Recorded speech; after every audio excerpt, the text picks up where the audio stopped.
د پوخ عمر جینۍ چې د یو کم عمر هلک سره به یې بدکارانې کولې او دغه هلک چې نهه کاله عمر لري خپل کور ته به یې راغوښتو او بیا به یې ورسره په کور کې دغه بدکاریانې کولې. په دغه دوران کې د ځان نه ویډیو هم جوړه کړې وه او دغه ویډیو اوس انټرنیټ باندې خپره شوې ده. نو د دغه ویډیو باره کې درله ټول معلومات درکوم.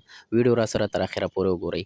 کتونکو نن سبا د موبایل استعمال ډېر غلط کیږي. په دغه وجه باندې داسې د کور ویډیوګانې ډېرې زیاتې انټرنیټ ته خیږي او په انټرنیټ باندې خپریږي.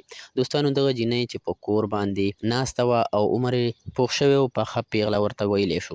د کلي یو ماشوم چې د نهو کالو هغه به یې خپل کور ته راوستو او کور کې به یې ورسره بدکاریانې کولې او خپل حوس به یې د دغه ماشوم نه پوره کوو. کومه ویډیو چې دغه پخې پیغلې یعنې جینۍ د ځان نه کړې وه د دغه ماشوم سره او دغه کې خپل اندام د دغه هلک حواله کړی او خپل خواهشات یې ترې پوره کړي ول، هغه ویډیو انټرنیټ باندې خپره شوې ده. د دغه ویډیو خپرېدو نه بعد پولیسو اکشن اخیستی دی او دغه جینۍ جیل ته استولې ده.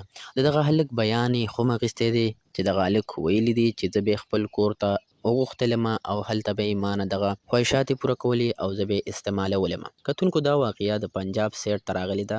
دا واقعه KPK کې نه ده شوې. دا در سره په یاد ولرئ چې داسې واقعیاګانې ډېر پنجاب سایډ ته کیږي او د موبایل د استعمال د وجې کیږي چې غلط استعمال نن سبا د موبایل ډېر زیات شوی دی.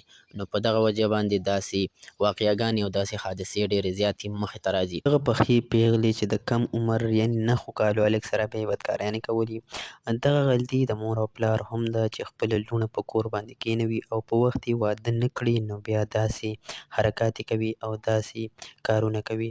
دوستانو دا و نننی اپډیټ چې سره مو شریک کړو. که ویډیو او معلومات ستاسو خوښ شوي وي ویډیو لایک کړئ او که چینل ته نوي راغلي یې نو چینل هم سبسکرایب کړئ.